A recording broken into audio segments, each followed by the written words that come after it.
All right, welcome to the Speaker Showcase featuring Kelly Swanson. I'm Jonathan Lamb, District Growth and Support Director at Toastmasters International. It is my pleasure to moderate today's live Q&A session. As noted earlier, to ask Kelly a question, please click the Q&A button at the bottom of your screen. Type in your question and hit send. We'll do our best to answer as many questions as possible. Once again, it's my pleasure to introduce Kelly Swanson. Kelly is the author of Who Hijacked My Fairy Tale? The Land of If Only, The Story Formula, and The Gutsy Girl Pocket Guide to Public Speaking. She was a featured entertainer for Holland America Cruise Lines and has keynoted major conferences and corporate events from coast to coast. In January, she launched the premiere of her new one-woman show, Who Hijacked My Fairy Tale, which will be appearing in theaters across the U.S. Kelly's education session titled The Power of Story is available to watch on demand, and we're honored she is joining us live today. Please welcome Kelly Swanson. Hey, Jonathan. Hey, everybody. I'm so excited to be here, even though it is early where I am, but there is no group I would rather get up early for than my fellow Toastmasters. So wonderful. Thanks for coming. I'm here to answer any questions that you have about story. We'll dig in. I could talk a week about it, so I'll try to just hit the points that I think bring you the most value. The free gift link that we're giving you has the book in it, so you can go deeper. And of course, the session tells you what I would have told you from a training perspective. So we're all good to go. Jonathan, how should we get started on the questions? Awesome. Well, we do have a few questions already. Your session was all about why stories work and give you the ability to influence on a higher level of persuasion than just the data alone. So now let's talk about how story works. What makes a great story? Well, that's a big question. I get asked that all the time. People come to me giving me their stories. I've got this story, that story. Is this a good one? Is that a good one? And I always tell them, you're asking the wrong question. Don't ask if it's the best story. I mean, maybe if you're in a competition, you might, but out there in the real world where we're trying to use our stories to persuade in life and in business, it's not about who has the best story. It's about having the right story. It's a tool. It's a tool to do what you need it to do, and to tap into their emotion and to reach them on a deeper level. So ask, is it the story that this person I'm trying to persuade can relate to? Does the character in my story have an emotion and a desire and a pain that is very similar to the one that the person I'm talking to has? Can they identify with the conflict in this story? And can I walk them through it to a point where they will see that what I have will make their lives better? Stories are all about transformational change in people. It's not always about who's the best entertainer and can get the most laughs in a short amount of time. Great question. So it's not about the best story or even finding a good story. Find the right story and then make it great. Thank you. Thank you for that, Kelly. What about for those that don't have too many life experiences, that don't have too many stories to share or to relate to? Do you have any guides or suggestions to that? I do. I will push back and say, you might have more stories than you realize. We all have life experiences, every single one of us. The problem is that we get into the speaking world or whatever world we're in, and we think our stories aren't strong enough or big enough. Because, I mean, shoot, I'm a motivational speaker. My peers have climbed mountains. They've won awards. They've fought battles. I mean, I can't compete with that. And when I finally stopped trying to and said, Kelly, what have you been through in your life that really taught you something? Then those simple stories about being a mom, or a simple story about wanting to start a business and having no idea what I was doing. The simple stories about being under lockdown and everything I know about my business has now disappeared. Every job I had for the rest of the year got canceled. So when you're talking about that, everybody has a story, and every story matters to the one who needs to hear it. So the issue isn't really that you don't have stories, it's that you're not sure how to find them. And let me give you a simple way to find those stories that are already there. Because I said story is a tool that is used to elicit a response or persuade, then of course we're going to be intentional about what kinds of stories we're going to pick. And let me go so far as to say, when we're using it for persuasion, we're starting with the end in mind, meaning we know the point we want to make. We know the lesson we want to teach. We know the data. So for example, maybe I want to get in front of a group of people and tell them, let's just say I'm in the world of finance, and tell them, you better save your money now before it's too late.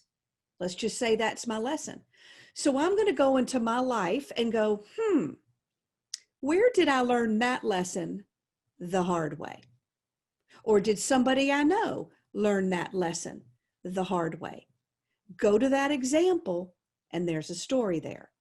Story is simply a real life illustration. It's a point. Let me say it better. Story is, well, maybe I won't. Story is the way you illustrate your point by putting a face on it. It's just an example.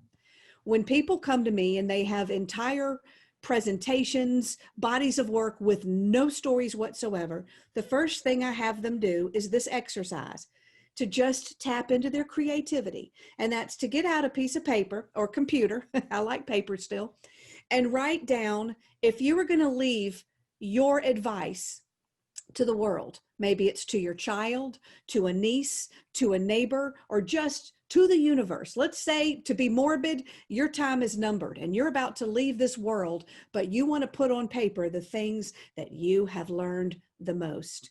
Make a list, 5 to 10 things that you know you would want to tell somebody. Love before it's too late. Take advantage of the kids' moments. They go by fast. Whatever that is, write down that list of lessons you'd leave to the world. And then for each one, because I believe those are the things, if you believe about them most, they're not just talking points. They are from your heart and from your life and from your experience. They are what your father taught you, or your grandfather taught you, or what you lived out in the trials and the tribulations of your life.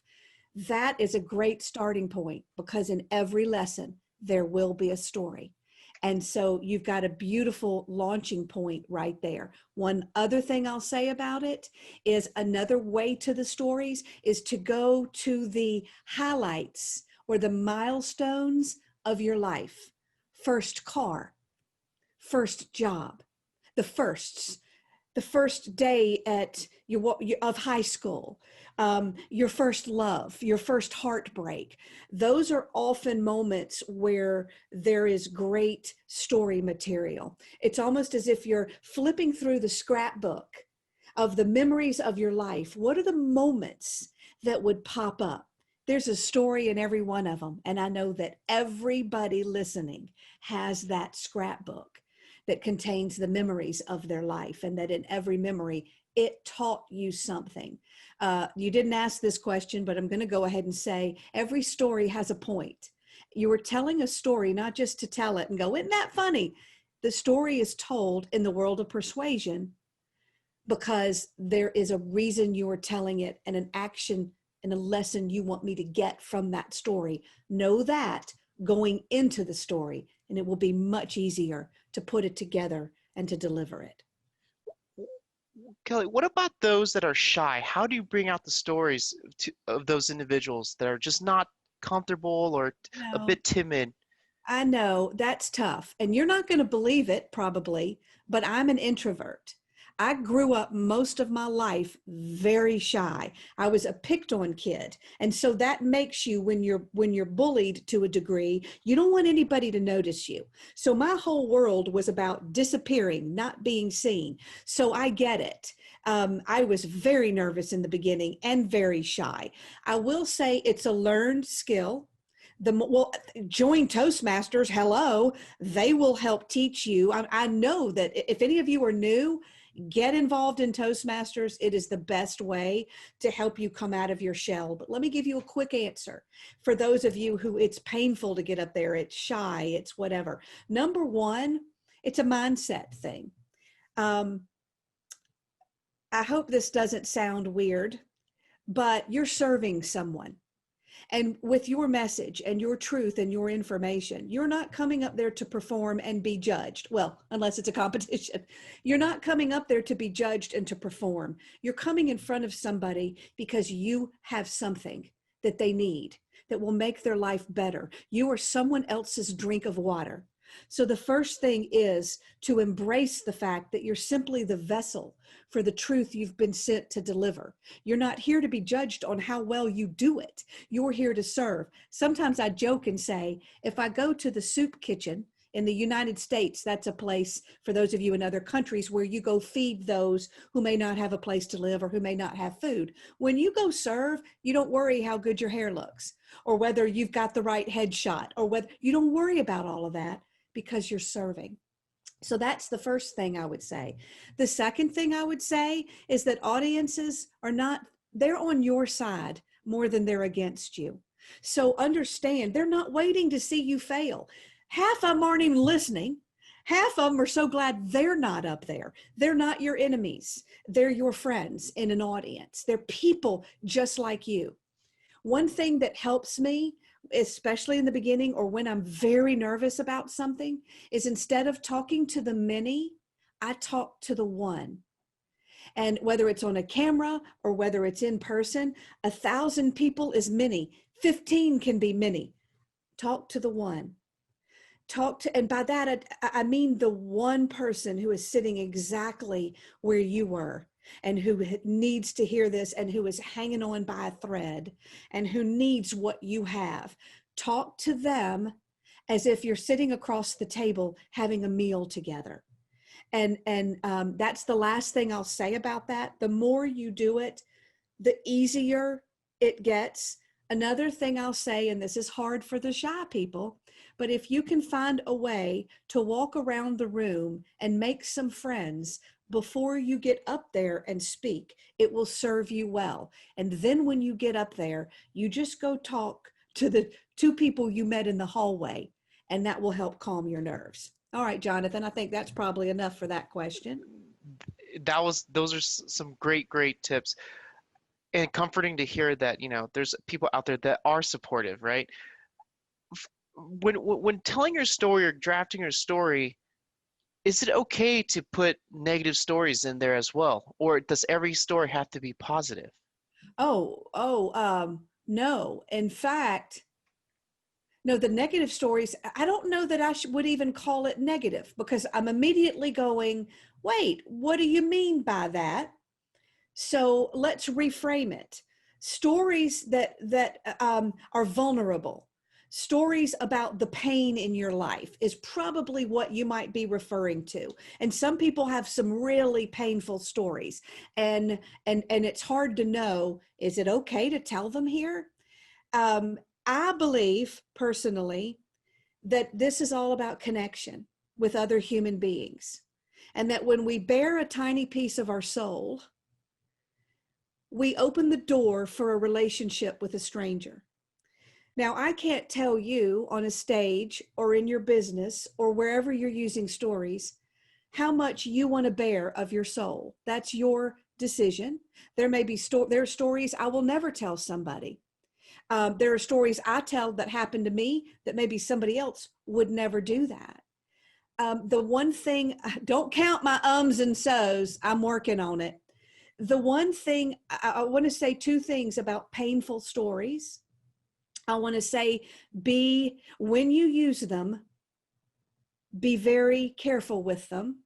Spend time in how you craft it, how you tell it, where you're taking your audience who may have been there and what this may be triggering, how to wrap it in some humor and some things that not make the topic funny, but some things that wrap it in a way that gives them a release from such heavy information. I would also say don't tell a story you're not through bleeding from. Or another way to say it, tell the story when you're ready, not before, and when you have found the gift in it. Because the point of the painful story is to tell other people in a similar position of pain how to get out. So if I'm telling you a story of something very painful that happened to me in college, for instance, in my theater show, for instance, I have a story and I don't want to tell you because I don't want that you got to go to the theater to see it. But something painful happened to me in college. And it became part of my whole story was about thinking it was all about meeting the prince, looking like a princess, getting a castle and living happily ever after, like the fairy tale told me as a young girl I should have. So it was a very dark moment where I saw that I wasn't a princess, that I wasn't going to get a prince, and that everybody knows it. Now that's a negative story. By what I know, I just said don't call it negative, but that's painful. There's nothing fun about that story. And when I first wanted to tell it, I didn't know where to go with it. And a friend said, you can't leave it there. You're not ready to tell this story because you haven't found the gift in it yet. You have not healed from it yet. And you don't know what the lesson in it is. And so I really had to go explore because I knew I was on the other side of it and that I had realized further in my life that I was worthy, that I was good enough. And I won't go deep into it. But the point I'm trying to make is we take them to these dark places so that we can show them the light. So we want to make sure our painful story brings them to a positive place. I will also say there's a time and a place for things. Maybe this story is good, but it's not good for this group, or it's not good for this, or whatever. I want to give you one example, and then I'll shut up because I know we're getting close to time. I have a friend who shot away. She's big into business, speaking to corporate groups, executives, people at the top of that ladder. And so she always believed that you wouldn't go to them with stories about your personal life. You wouldn't go to stories about trips you'd been on. You stuck to business stories. And she was quite successful doing that. And we were working on one of her upcoming speeches, and she was inadvertently told me about a time when she was going through a tough time in her own life, and her friend dragged her to another country on a mission trip and how she said she was in the area where people were very poor. And she said, here she is at a time where she's wallowing in her own self-pity, surrounded by all these, and she tells it much better, all these people who were living with nothing, and how they all shut down at about noon to celebrate and to praise and to honor what they had. And she said, Kelly, it was such a life-changing moment for me to see these people with nothing stop to celebrate as if they had everything.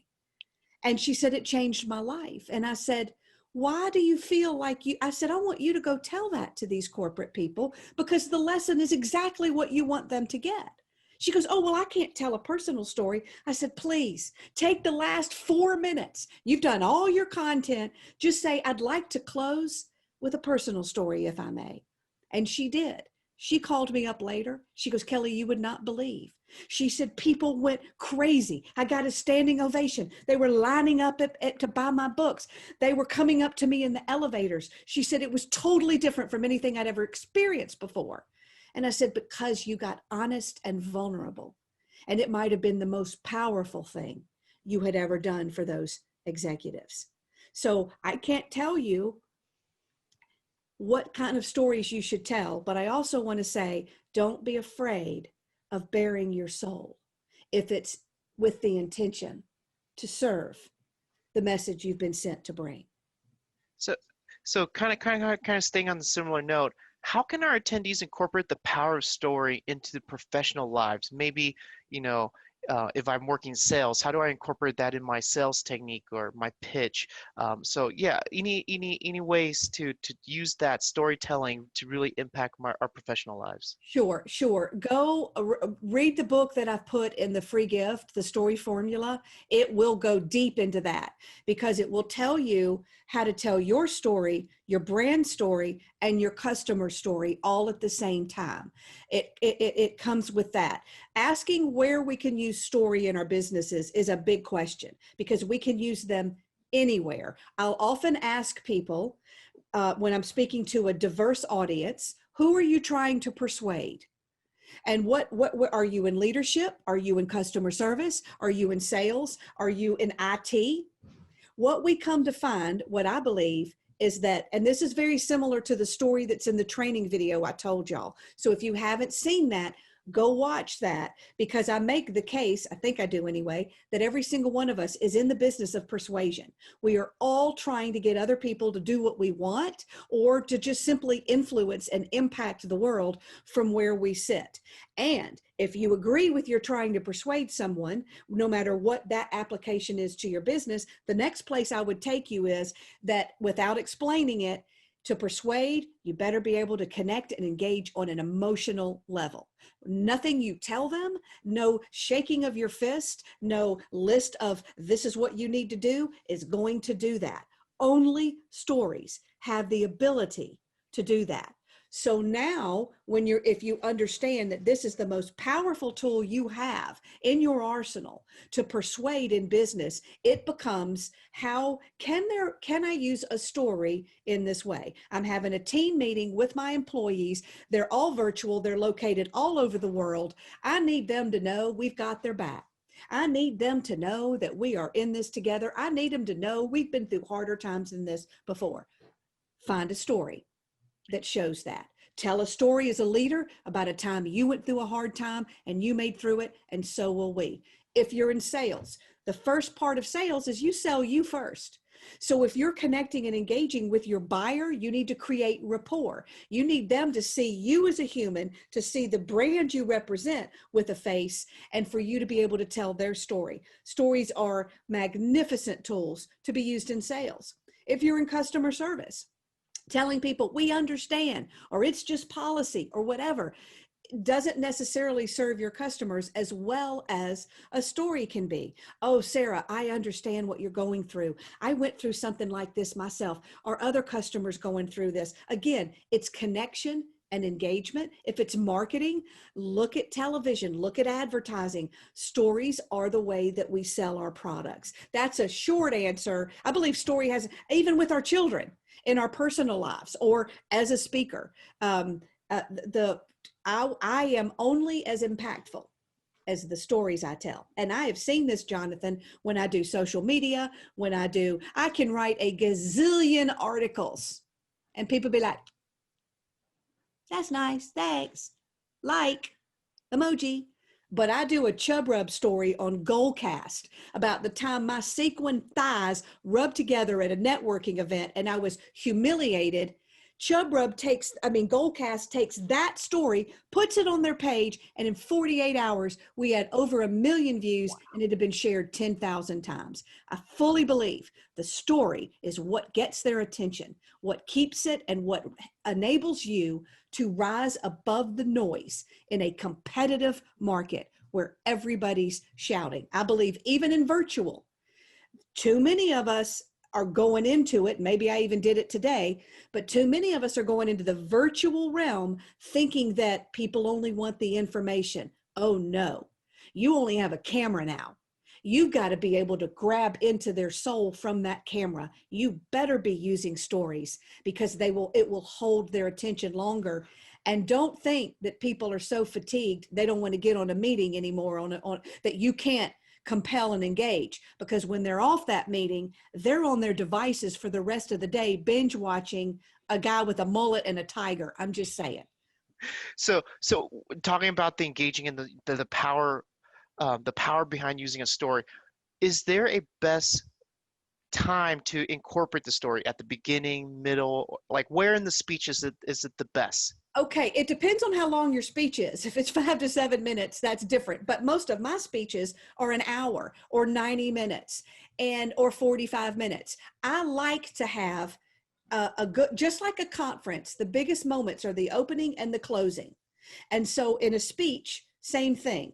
The biggest moments are your open and your closes. That's what's remembered the longest. In a comedy bit, the comedians put their best joke last and their second best joke first. So those bookends are very important. So when I'm writing a speech, I like to have a good story somewhere near the beginning, a good story somewhere near the end, and a good story somewhere in the middle.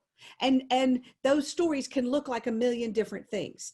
But if I could only put it one place, that's tough, but you need one at the beginning. And here's why. Because the beginning is where you create your trust and get their arms lowered, get their buy-in to what you're saying. I believe everybody should have a bigger why story at the beginning of their presentation. Too many people assume that your audience is already buying into it and you haven't gotten them on board with why this matters. So I think the opening 5 to 10 minutes of a speech is so critical to create rapport, to become human to them, to explain why this matters to you and this matters to the world, to tap into the pain they have and what happens if they don't fix it. And all this stuff is in my book. So if you're like, ah, it's all there spelled out.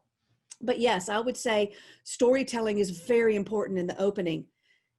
And as an example, I saw somebody once give a speech that, I'm sorry, I yawned all the way through. I think I slept half. They lost my attention and never got it back, and people were leaving. It was just not a good presentation. And then at the very end, the person told a riveting personal story about why all this matters to her. And I thought to myself, why in the world did you tell me that last? If you'd have told it to me first, I would have opened up to listen to everything you had to say because you would have made a personal connection with me first. The salesperson, we're all salespeople if we're selling our truth, so to speak, persuading. The salesperson does not walk into the office and get to know the client before they leave. They do it in the beginning. They look for common ground. That's what story is. They look for common ground in the office, in your life. What do we have in common? And no matter where we live, no matter what our culture is, no matter where we stand in terms of political beliefs or religious beliefs, we always have something in common with the people that we're trying to persuade. And that's what story is. It's the bridge that connects us to see what makes us more alike than what makes us different. I always say, don't shake your fist and tell me what to believe. But if you tell me your story, I can't argue with it. I climb right into your world and I see it as if you've given me virtual reality glasses. And then suddenly I can understand more of what life looks like from where you sit. And I'm less likely to judge. And I'm more open to listen to what you have to say. With just a couple minutes left, what are some of the bigger mistakes that you've observed through your time that we could probably leave with our leave as the takeaway with our attendees? Sure. The biggest mistakes I see are not understanding how the tool works. So have you ever heard a story that just went all over the place and they rambled and you weren't sure why they were telling it or what you were supposed to get out of it? Every story my mother tells, bless her heart, starts with what she had for lunch 2 weeks ago. So the one mistake is not knowing the structure of the story, where it's going and the point and why you're telling it and what I'm supposed to get out of it. That's one. That I'll call structure. Number two, one of the biggest mistakes I see is that people step outside of their story and tell it very matter of fact. And I always say a list of facts is not a story. A story is about somebody, and this is in the book, who goes through a conflict and there's an emotion attached and there's a resolution to it and there's another emotion. You have to stand inside that story and feel it again and tell it to me. That's storytelling, not reciting it facts as if it were a grocery list. I'm going to connect to it more if I feel like you're in it. People ask me, they're like, Kelly, I've heard you tell that story 100 times, and every time I love it. Why is that? I said, because every time I'm in it and I'm seeing it and I'm feeling the woman with the mop dancing her way across the marble floors of her hospital lobby while the beeps of the monitors and the dings of the elevators sing to her in sweet harmony. And I could smell the perfume of my changed perspective as I watched that woman turn her job into an art. When you tell a story, don't just tell me, show me. Give me details. If I can't see it, I'm not in it. So when you tell a story, give me a few details about the characters, what they look like. Use all the senses. Really, there's no right or wrong, except just not taking me there at all. Those are a few of the things, and making it too long. Less is more.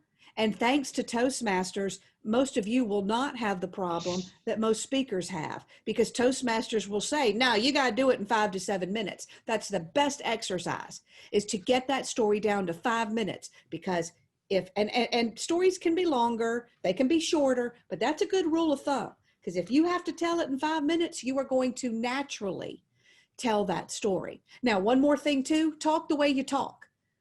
Connecting is like story. I tell people speeches are conversations, not performances. So write and talk the way you talk without all the ums and so's that I used today. Thank you so much, Kelly. Obviously, there's been a lot of questions. We cannot get to all of them. What is one way our attendees could to connect with you? Okay, LinkedIn is a great place. Okay. And I answer all my messages. It takes me a while, but I answer all my messages on LinkedIn. So you can get in touch with me there. The free gift that you have has an option to stay in touch, maybe even to send a message. I'm quite my social media, my Facebook pages are full, so I can't let any new people in. There's just not enough room. So look for me on LinkedIn and go get the free gift. And there are a lot of resources that will answer a lot of your remaining questions. But just Google me. There's what do you call that thing? Website has a contact form too, and I'm pretty accessible. It just may sometimes take me a while, but I got a lot more time than I did last year. Well, thank you very much, Kelly, for your time today, and thank you to everyone attending this speaker showcase. Once again, if you have not already watched Kelly's education session, please watch it. It's titled "The Power of Story," and download the free gift. So thank you once again, Kelly, for your time today, and thank you for everyone for joining us. Be Have a well and great be day. safe, everybody.